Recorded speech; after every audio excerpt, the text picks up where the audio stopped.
Ha llamado al Centro Comercial Gagarin. Para más información, pulse 1. Para hablar con la administración, pulse 2.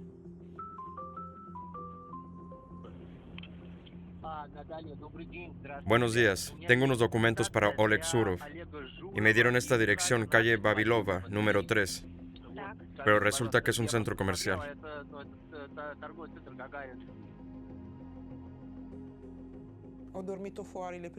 No dormí en mi casa las 2 primeras noches. Tenía miedo porque en el contrato que firmé di mi dirección, mi número de teléfono, mi número de pasaporte y mi número de cuenta bancaria. Dijeron que sabían dónde vivía, que tenían mi número, mi dirección IP, y al día siguiente me escribieron que si no cumplía mi tarea antes de las 5 de la tarde, mi vida se volvería cada vez más complicada. Mafias, hackers y mulos de dinero digitales.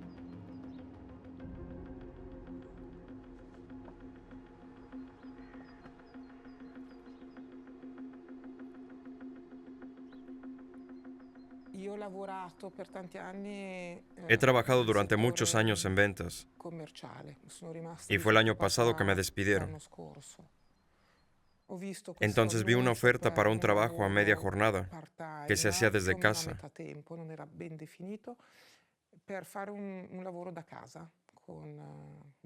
Se necesitaba conexión a Internet, un teléfono móvil y un ordenador. El contrato era de aproximadamente 4 horas al día por 2.400 francos suizos. No es mucho, pero es algo. Le pudo haber pasado a cualquiera, pero le pasó a esta mujer, a la que por su seguridad llamaremos Katia Ronchi, una ex empleada de ventas de Lugano, en busca de trabajo. Su calvario comenzó en septiembre de 2019. Vi este anuncio en la plataforma Lavoro Suisse de la SECO, la Secretaría de Estado de Economía.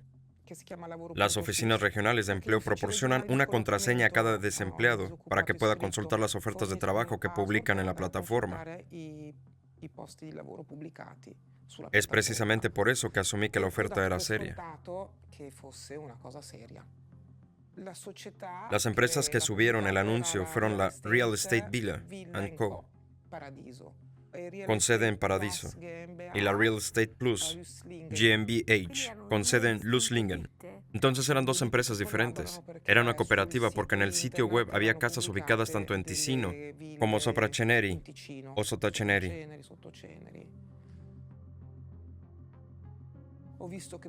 El sitio web también mencionaba un certificado emitido por la Confederación Suiza, una certificación de calidad otorgada a Real Estate Villa & Co.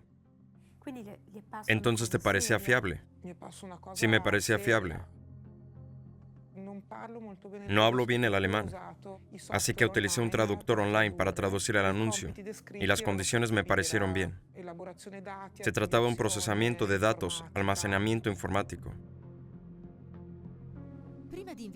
Antes de enviar la solicitud, Katia llamó a la empresa para obtener más información. Hablé con una señora que me dijo llamarse Milena Nieder. Ella hablaba en alemán, yo en inglés. Dijo que mi trabajo consistiría en revisar correos electrónicos, así como procesar documentos, posiblemente también archivarlos, y que tendría acceso a la plataforma de su empresa.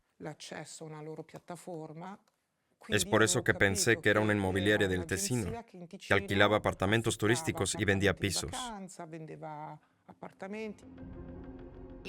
Así acabó enviando su solicitud, proporcionando todos los documentos requeridos, incluso su número de cuenta bancaria. Unos días después, quedó sorprendida al recibir una respuesta positiva y el contrato en alemán en su bandeja de entrada. Como no hablaba mucho el alemán, envié el contrato a mi sindicato para que lo revisaran. Ahí me dijeron que no hablaban alemán tampoco y no podían ayudarme. Así que lo que hice fue copiar y pegar el contenido para traducirlo yo misma. Y de lo que pude enterarme, el contrato también me parecía bien. Estaba feliz porque al menos ya había encontrado un trabajo, aunque fuera solo media jornada. Era mejor que nada y además podría practicar un idioma nuevo, probarme en un otro campo, el de la inmobiliaria. Pensé que así al menos aprendería alemán. Intentaba reducir mi tiempo en paro lo más posible, en parte porque estamos obligados a enviar al menos 12 solicitudes al mes y aceptar sin demora cualquier oferta de trabajo.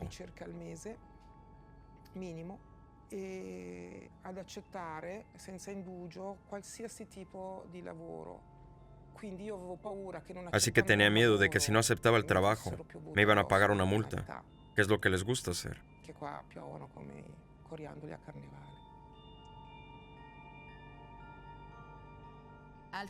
Otro cantón y otra persona en busca de trabajo que cayó en la misma trampa. Nick Calvetti de Friburgo. Sin embargo, tiene una ventaja. Habla bien el alemán y ha trabajado en recursos humanos.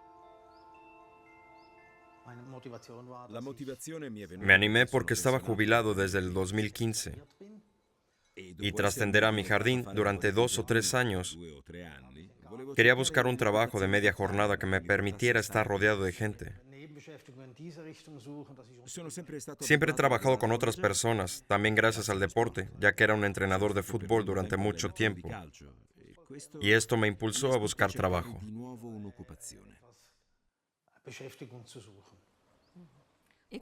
¿Y cómo esperabas encontrarlo? Actualicé mi currículum y me puse online. Mencioné mi gran experiencia laboral, que estoy acostumbrado a trabajar en equipo y a dirigir. Adjunté todas mis referencias y, por supuesto, dije que no me interesaba lo del carrerismo, ya que tenía casi 70 años.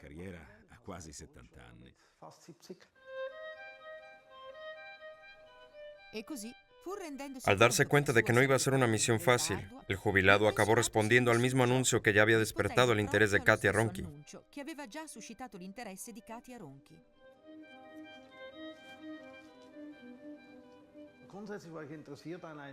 Básicamente quería un trabajo que me ocuparía entre el 30 y el 50% de la jornada. Puse ese porcentaje porque no quería tener horario fijo. Así es como llegué a ver esta oferta donde pagaban 2.400 francos, que me pareció un sueldo justo en este contexto.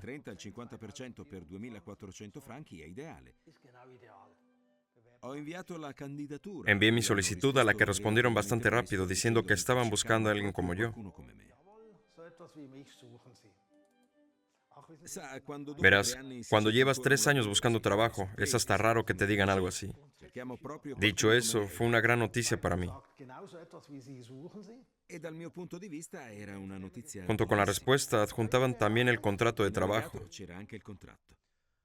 Entonces pensé que eso iba muy rápido.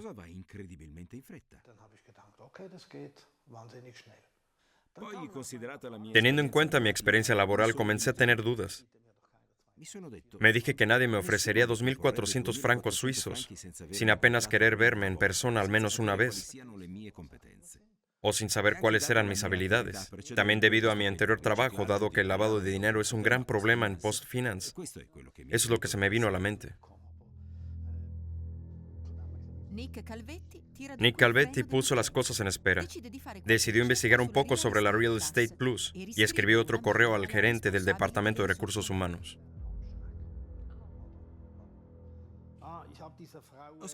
Le escribí a la señora Niederhaus, haciéndole algunas preguntas muy directas. ¿Cómo es que su número de teléfono no está en ninguna parte? Pregunté qué significaban los puntos 4 y 4.3 del contrato, los que se refieren específicamente a mis obligaciones. Le dije también, me ofrecen 28.800 francos suizos al año sin siquiera querer conocerme. Además, sabía que desde que trabajé en PostFinance, que los contratos firmados y escaneados no eran válidos. También pregunté cómo llegar a Kirchenweg, número 309.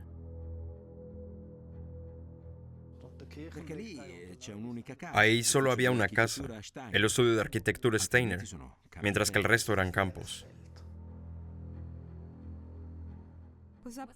¿Qué pensaste entonces? Tuve la fuerte sensación de que ahí pasaba algo raro, y pensé que sería buena idea llamarle al señor Steiner.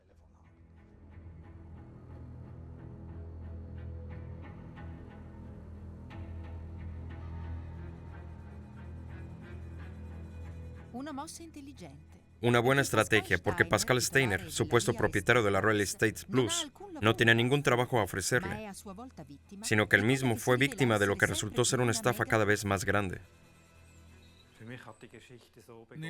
En mi caso, todo comenzó con extrañas llamadas de gente buscando trabajo. Tenía claro que había algo sospechoso, ya que no buscaba colaboradores, y era el único empleado en mi empresa. Al principio simplemente le decía a la gente que debía haber un error y que no volvieran a llamar.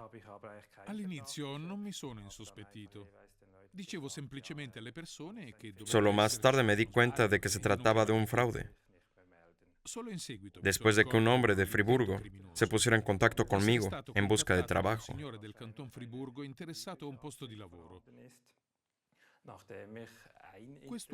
Ese mismo hombre me envió los documentos en los que se había utilizado el nombre de mi empresa en un contrato de trabajo.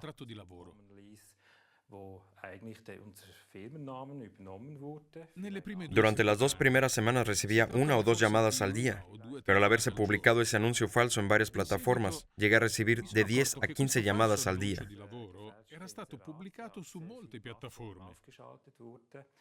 Quindi da 1, 2 telefonate al giorno siamo arrivati a 10, 15 telefonate al giorno.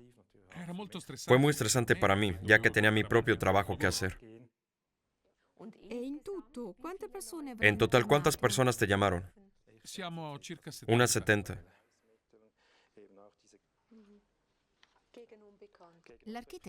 Así fue como el arquitecto se enteró de que alguien, supuestamente hackers, había creado una página web utilizando el nombre de su empresa.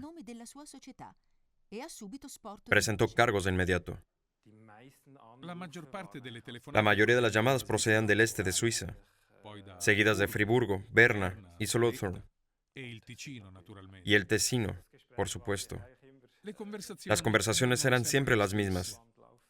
Tenía que tener cuidado y ser amable, ya que era fácil dejarse llevar con todo el trabajo que tenía por hacer. De todos modos, siempre intenté explicar en pocas palabras que el anuncio era falso.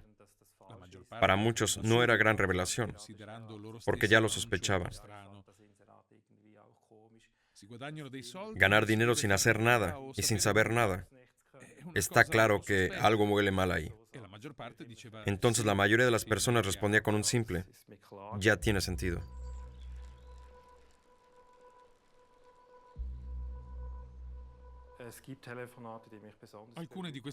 Algunas de esas llamadas me conmovieron más que otras. Una de ellas fue de un hombre que ya había firmado el contrato proporcionando los datos de su cuenta a los estafadores. No tardó en recibir una transferencia bancaria de decenas de miles de francos para luego estar amenazado a enviar ese dinero a una dirección específica.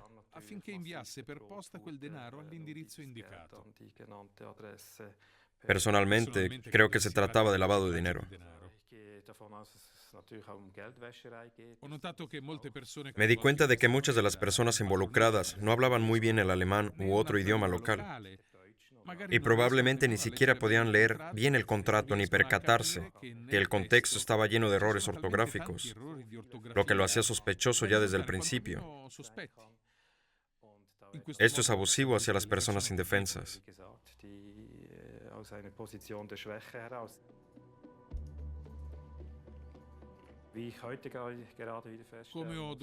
Como he podido comprobar hoy, los anuncios siguen ahí.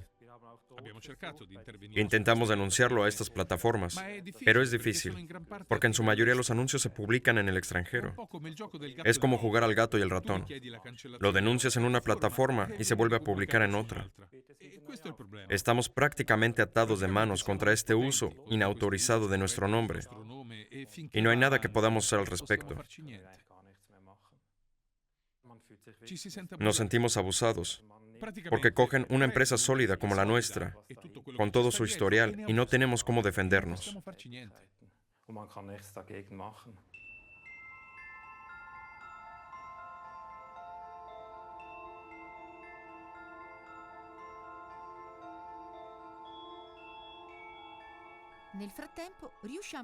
Mientras tanto, logramos contactar con el abogado de la agencia inmobiliaria en Paradiso, supuestamente una subsidiaria de la empresa de Pascal Steiner.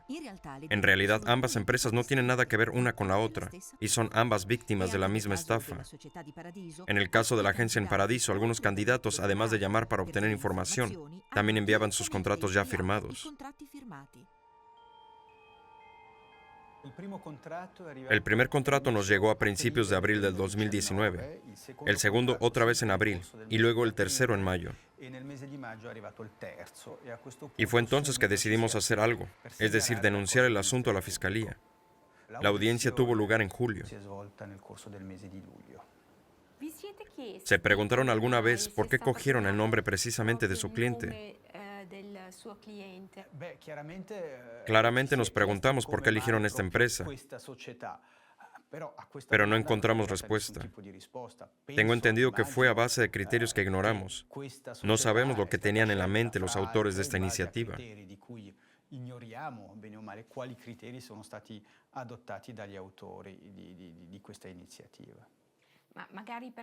Quizás porque la empresa no era activa en aquel momento. No lo sé. Sinceramente, debería preguntarles a quienes tomaron esta decisión. ¿Qué tipo de empresa es entonces Real Estate Villa & Co? Una empresa con sede en Tesino, que solo gestiona una propiedad. Entonces su único propósito es manejar y administrar esta única propiedad que posee. No sabemos cuáles son los criterios adoptados por los hackers para identificar las empresas a las que planean robar el nombre, pero parece que optan por pequeños negocios sin sitio web, siendo ellos más atractivos para quienes necesiten un escaparate en el que basar su credibilidad.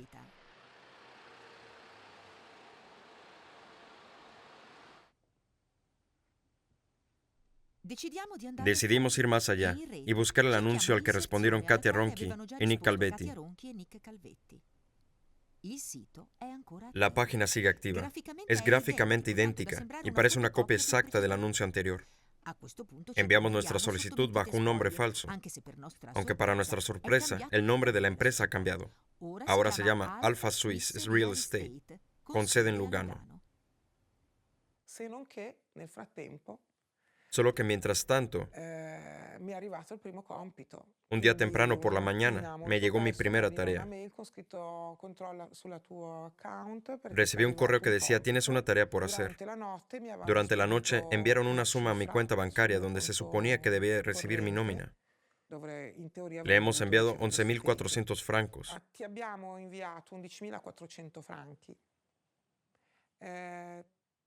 Vaya a retirarlos en efectivo. Luego le llamamos. A ser posible que sean 11 billetes de 1.000 y 2 de 200.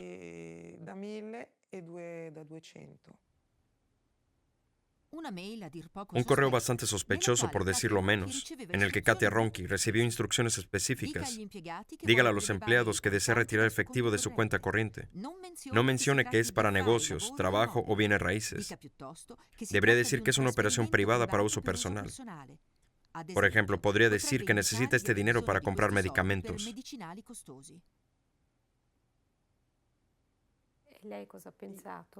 ¿Y qué te pareció eso? Muy extraño. Quería averiguar por qué, de lo que me había enterado en la llamada anterior. Dijeron que habría personas que podrían estar alquilando casas de vacaciones. Entonces no entendía por qué me habían enviado este dinero. Fui a sacarlo y luego llamé para tratar de resolver las cosas, pensando que tenía que ir y dejar un depósito para un apartamento para alguien que iba a llegar a la última hora. Les pregunté para qué exactamente era ese dinero y me dijeron que recibiría un correo dentro de 2 horas con más instrucciones sobre cómo proceder y que de mientras debería guardar el dinero. ¿Te dieron prisa de alguna manera? Si cumplía con mi tarea dentro de las 24 horas, obtendría 100 francos de bonus, más el dinero para cubrir los gastos. Básicamente querían que este dinero desapareciera de tu cuenta. Tenía que ser retirado inmediatamente, sí. La única pista que tenemos para saber quién está detrás de esta estafa digital son las direcciones de las páginas web donde se publicaron las ofertas de trabajo. Detrás de cada nombre de dominio hay titulares de cuentas y proveedores, las personas a las que uno recurre para convertirse en el propietario de un nombre de dominio. Podemos ver estos datos que son públicos y averiguar de dónde provienen los propietarios de un sitio web que estamos visitando. En el caso de la Real Estate Plus, sabemos que físicamente las páginas están en un servidor ubicado en Holanda, gestionado por una empresa que brinda este tipo de hospitalidad a todo tipo de sitios web. Esto es normal, perfectamente normal. Puedo ser el propietario de un sitio web que se encuentra tanto en Luxemburgo como en Francia o en Estados Unidos. Internet funciona así. ¿Hay alguna otra información que ha podido obtener? Aquí vemos dónde el sitio se registró. En este caso vemos que es un RU, lo que significa que fue registrado con un proveedor de servicios ruso. En sí mismo, esto no es ilegal, pero nos da la indicación de las decisiones que tomaron las personas que lanzaron el sitio. También hay otros indicios interesantes que nos dan una idea de quién podría estar detrás de todo esto. En lugar de escribir el texto plano, se hizo una redacción gráfica. Es un truco muy común para evitar que los motores de búsqueda de Google encuentren la página entre los resultados cuando uno busca la empresa por su nombre. Este fue el caso de la primera empresa. Sin embargo, había otra oferta más publicada por la empresa llamada Alpha Swiss Real Estate. Lo más curioso de este segundo sitio es que es la copia exacta del primero. Lo único que ha cambiado es esa barra en la que sale el nombre de la empresa que están imitando. Pero el truco sigue siendo el mismo. La gestión del código del sitio es idéntica. Los documentos vinculados son los mismos. Está escrito en el mismo estilo. La única diferencia en este caso es que el servidor está ubicado en la República de Moldavia. Igual que en el caso anterior, tenemos el mismo origen donde se registró el nombre de dominio, y es en Rusia. Pero son las mismas personas que publicaron el anuncio. No podemos decirlo con certeza, pero sí es bastante probable. Su modus operandi es el mismo, la estructura del sitio es idéntica. Algunas páginas no están dirigidas a Suiza, sino, por ejemplo, a clientes noruegos, y son exactamente iguales. Entonces, si funcionan de la misma manera, se mueven de la misma manera, probablemente es la misma persona. Supongo que es el patrón habitual, una banda de estafadores que deciden conseguir un espacio en un servidor. Para evitar bloqueos, registran varios sitios en diferentes servidores, ya que no se ponen todos los huevos en la misma cesta. De esta manera, si se cierra uno de los sitios, porque digamos las autoridades han intervenido, los otros servidores seguirán activos, por lo que la estafa puede continuar en otros lugares. Creo que es bastante lógico suponer que quien puso en marcha tal actividad quería hacer una inversión ilegal, pero aún así una inversión, por lo que esto debe traer un retorno. Hasta cierta escala, este tipo de operación no tiene mucho sentido. Por tanto, estamos hablando de decenas o cientos de miles de francos suizos al año.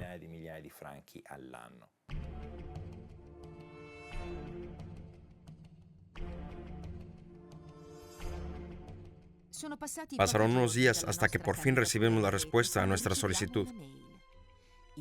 El remitente es una empresa en Zúrich llamada Smart Support que nos ofrece un trabajo. Verificamos la dirección, pero no hay rastro de dicha compañía. Esta vez, sin embargo, los estafadores dieron un salto cualitativo importante al configurar su página de inicio, en la que muestran, entre otras cosas, los nombres de sus supuestos socios, desde UBS hasta Nestlé, Migros y muchas otras compañías. Para hablar con un agente de servicios de recursos humanos, pulse 1. Para denunciar una infracción,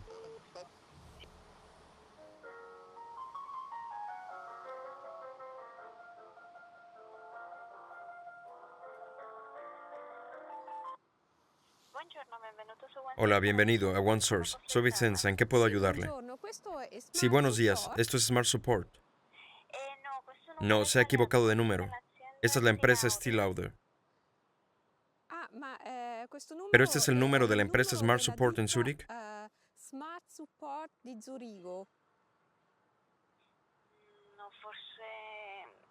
No, tal vez lo cambiaron.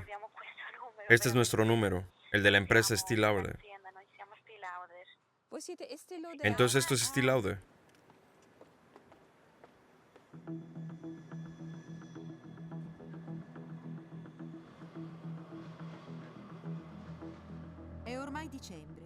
Es diciembre cuando desde La Haya nos llega la noticia de una importante redada policial anotada por la Europol, la Oficina Europea de Policía. El nombre de la operación es EMA5, que significa Acción Europea contra las Mulas de Dinero, o Smurfers, es decir, personas obligadas por bandas de hackers a blanquear capitales. Hasta 31 naciones participaron en la redada. Durante esta quinta acción europea identificamos más de 3.800 mulas de dinero. Más de 650 bancos han trabajado con nosotros y creo que esto demuestra que con la cooperación adecuada podemos tener mucho éxito. Con EMA5, basándonos en las transacciones que hemos identificado, logramos bloquear unos 13 millones de euros que no terminaron en manos de los delincuentes. Atrapar a los ciberdelincuentes es bastante difícil. Son muchos los desafíos que debemos afrontar como autoridades investigadoras. También tenemos enormes dificultades para adaptar los sistemas legales de los países involucrados. De hecho, muchos de nuestros problemas conciernen en el ámbito legal. Cuando necesitamos cartas rogatorias, puede llevar mucho tiempo obtenerlas, y las bases legales no siempre son claras para operar en diferentes países. Y por supuesto, en el caso del ciberdelito, es muy poco común que un delito solo ocurra en Suiza, por ejemplo, y que todos, la víctima y el delincuente y la infraestructura, estén en el mismo país.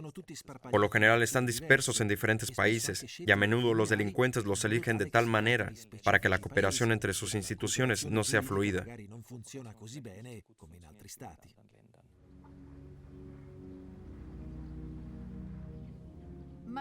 No solo eso, en la web los piratas en línea y el crimen organizado son socios. Y es este último el que proporciona las mulas de dinero digital a los hackers para blanquear el dinero robado de las cuentas bancarias de ciudadanos desprevenidos.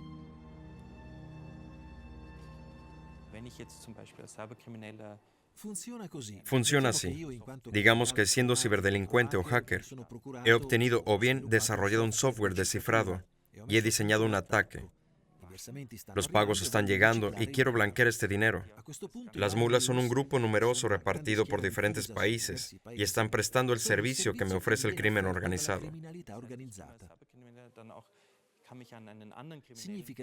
Significa que como hacker puedo recurrir a las mafias que hacen disponibles estas redes de mulas, como si fuese cualquier servicio habitual. ¿Y quiénes son estas mulas? Suelen ser las personas que respondieron a un anuncio que parecía serio.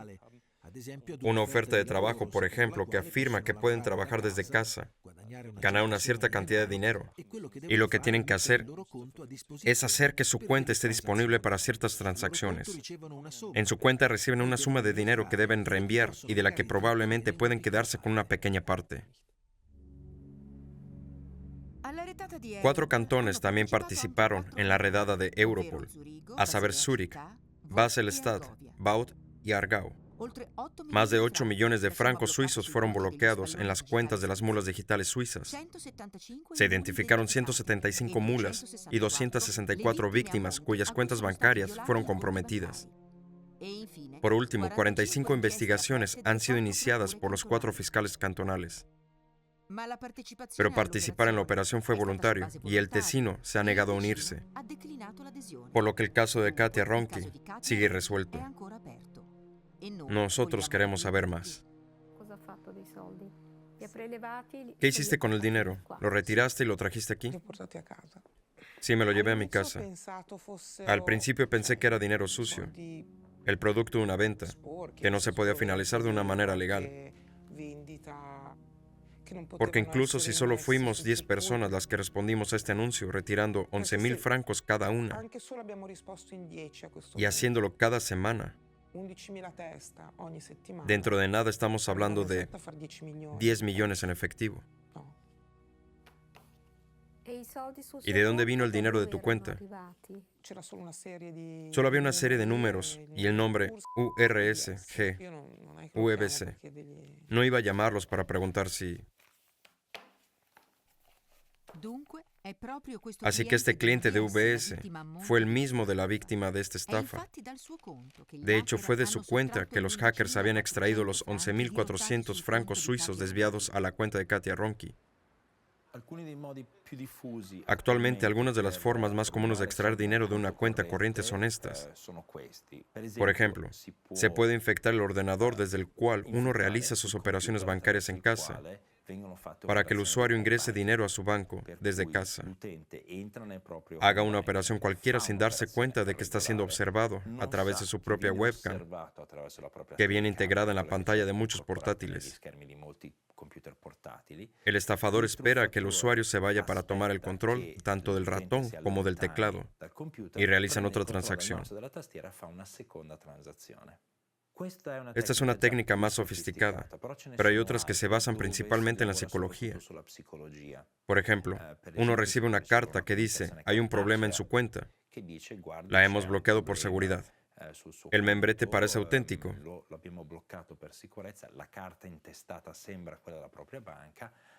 Llame a este número, servicio de atención al cliente exclusivo para usted. La víctima llama al número que pertenece a un estafador, pero aparentemente es un número de atención al cliente. El estafador responde y haciéndose pasar por un empleado del banco dice, no se preocupe, yo le ayudo. Así que este es su número de cuenta y este es su PIN, ¿verdad? Por lo general la víctima responde, no, no es mi PIN, es este, y se lo da al estafador. No sabemos si esto es lo que sucedió en nuestro caso. Sin embargo, pudimos localizar a la víctima de la estafa, un señor de Zúrich, que aunque confirmó el desvío de su dinero, no quiso ser entrevistado ni tampoco UBS, el banco del que se habían desviado los ahorros. No nos quedó otra solución que seguir la única pista en la mano de nuestro testigo. ¿Dónde se suponía que iba a acabar este dinero? El dinero era para el señor Oleg Zurov, de Moscú. ¿Y no sabe si esta persona existe de verdad? No, ni siquiera quería buscarla. Estaba tan asustada desde que me dijeron que tenía mi dirección IP. Tenía miedo de que también verificaran mi tráfico de datos. Claro.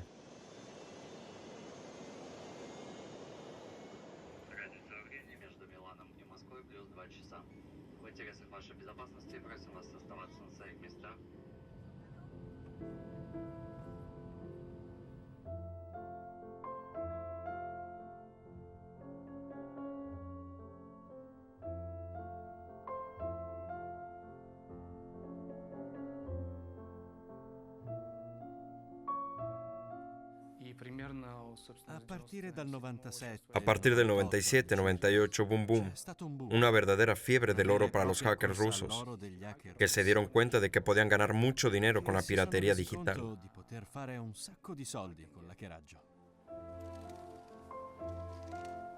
Daniil Turovsky, periodista de investigación, estrella en su campo, desde que publicó un importante ensayo sobre los hackers rusos y sus lazos con el Kremlin, terminó en la mira de sus antagonistas, tanto que ni siquiera nos deja filmar la pantalla de su ordenador, porque es demasiado arriesgado. La segunda generación de hackers se remonta a principios de la década de 2000. Estas eran personas que ya se habían enriquecido con este esquema.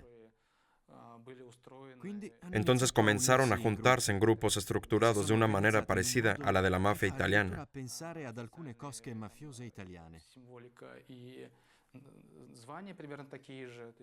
En aquella época los hackers disfrutaban de una gran libertad, ya que no existían leyes específicas en Rusia para reprimir este tipo de actividad, por lo que no podían ser procesados.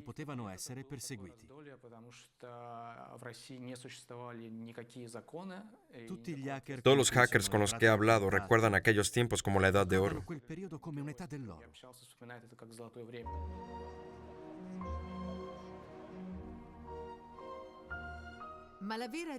Pero la verdadera revolución fue en 2012, cuando se lanzaron los primeros ataques cibernéticos bajo el mando de las autoridades rusas. Comenzaron a reclutar estudiantes universitarios jóvenes y talentosos para que se ocuparan de algunas áreas relacionadas con la seguridad cibernética. Al mismo tiempo comenzaron los primeros experimentos de ciberataques. Estos piratas digitales son muchos, unos cientos. Se ven obligados, si quieren evitar ir a la cárcel, a trabajar para las fuerzas especiales. Por lo general, a los hackers, una vez identificados, tras perpetrar grandes ataques contra bancos o clientes rusos, se les propone un acuerdo. Es decir, se les invita a una entrevista con los servicios secretos rusos u otros ministerios donde pueden elegir entre ir a la cárcel o cooperar con tales instituciones.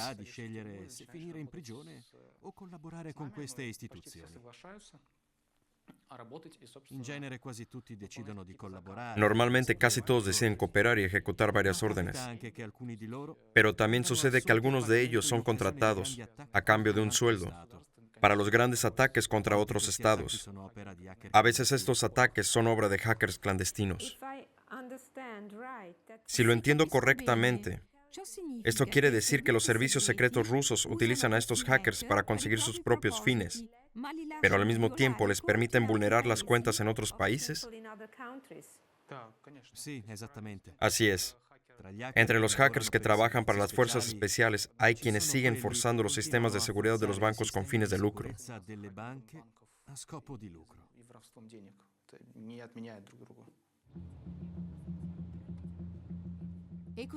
Así, dado que las autoridades parecen hacerse de la vista gorda al ciberdelito, la seguridad cibernética es ahora un negocio multimillonario en Rusia, la cuna indiscutible de los piratas en línea, donde han surgido algunos de los gigantes internacionales que ofrecen dispositivos de seguridad para empresas e individuos.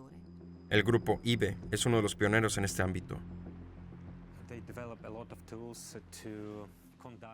Los hackers desarrollan múltiples herramientas para llevar a cabo ataques cibernéticos, para robar información privada que incluye cuentas bancarias, tarjetas de crédito, etc.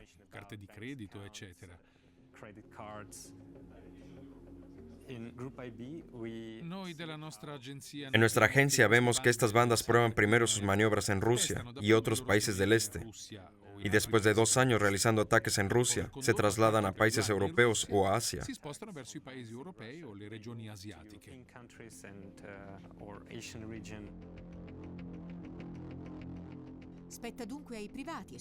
Por lo tanto, depende de las personas y especialmente de los bancos actualizar continuamente sus propios dispositivos de seguridad para evitar fugas informáticas. Hoy en día, los bancos y las empresas gastan mucho dinero para proteger sus sistemas. Es por eso que actualmente no es fácil atacar a personas a través de un malware. Además, los bancos utilizan sistemas de análisis de comportamiento para mejorar sus sistemas antifraude, de modo que puedan detectar si alguien ha iniciado sesión en una cuenta y ha intentado transferir dinero. Los bancos pueden detectar este tipo de comportamiento inhabitual y evitar la transferencia de dinero no deseada.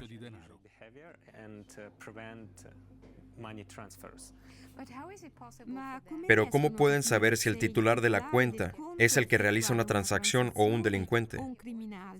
¿Cuáles son las señales? Nosotros ofrecemos servicios llamados Banca Segura y Portal Seguro. Estos sistemas recopilan información sobre el comportamiento del usuario y si alguien más inicia sesión en una cuenta bancaria. Comparamos el comportamiento de ese episodio en concreto con todos los comportamientos anteriores del cliente real. Y si detectamos algo sospechoso, entregamos esa información al banco y el banco puede incorporarla en el sistema antifraude.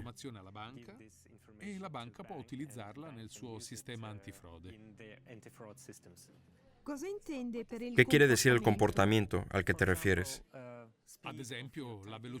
Por ejemplo, la velocidad con la que uno escribe o cómo mueve el cursor. También puede ser información sobre la dirección IP que se utiliza para acceder a Internet. Todos estos datos son recopilados y analizados por nuestros sistemas. En términos generales, ¿se puede considerar seguras las cuentas de bancos suizos? En comparación con otros países, creo que los bancos suizos se pueden considerar seguros.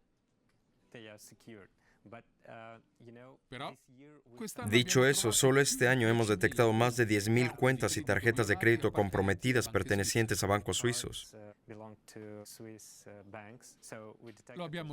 Descubrimos esto usando nuestro sistema. Es decir, al menos 10.000 clientes de bancos suizos han sido estafados este año.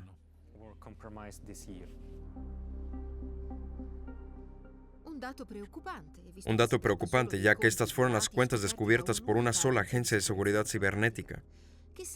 Quién sabe si entre ellas no figuraba la del cliente de UBS en Zúrich. Una pregunta que también hicimos a las autoridades rusas, pero nunca obtuvimos respuesta. Por supuesto, se suponía que este dinero iba a llegar aquí mismo, a Moscú, al número 3 de la calle Vavilova. Donde pensamos encontrar una casa, en realidad hay un gran centro comercial. Y una vez que llegara el sobre, ¿quién iba a recogerlo? ¿Es Oleg Zurov realmente el destinatario del dinero o es solo un nombre en clave?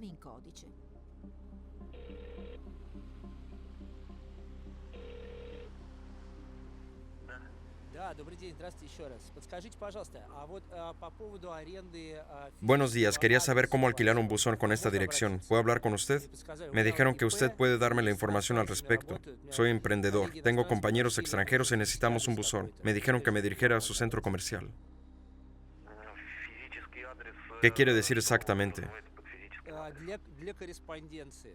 Un buzón para recibir cartas, ya que no tenemos oficina, pero necesitamos una dirección postal oficial para nuestra correspondencia. ¿Es usted arrendatario aquí? No, solo nos hace falta un buzón. Debe tener un contrato de arrendamiento para contar con nuestra dirección, de lo contrario nadie le dará un buzón.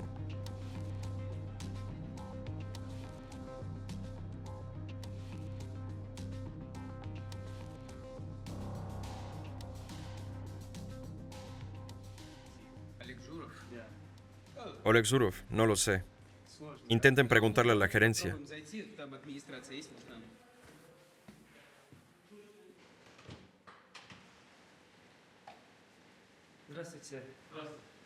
Buenos días, buenos días. Disculpe, estoy buscando a Oleg Zurov, un arrendatario. ¿Puedes decirnos algo? Serás el tipo que llamó antes. Ya te dije que hay una lista de arrendatarios que pueda consultar. Incluso si tuviéramos tal lista, de todos modos, no hay nadie aquí con ese nombre.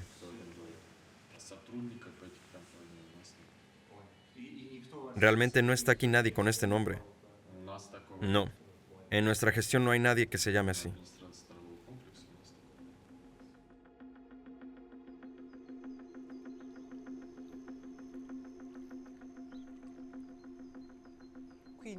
Así que tuve que tomar ese dinero y enviarlo a Moscú. Obviamente pensé que esto era muy raro, por decirlo menos.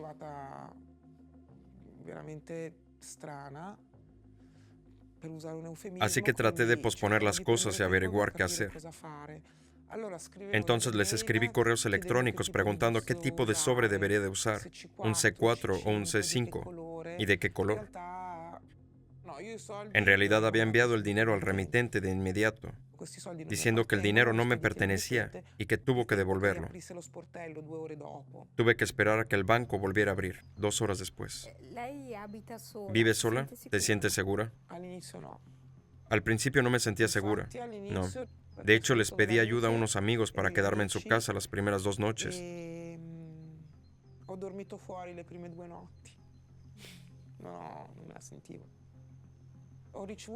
Recibí algunos mensajes extraños y a la mañana siguiente me escribieron un correo electrónico diciendo que había firmado un contrato, que mis tareas estaban claras, que no había nada ilegal y que ellos tenían un equipo de abogados por si no cumpliera. Y que mi vida a partir de entonces se volvería cada vez más complicada.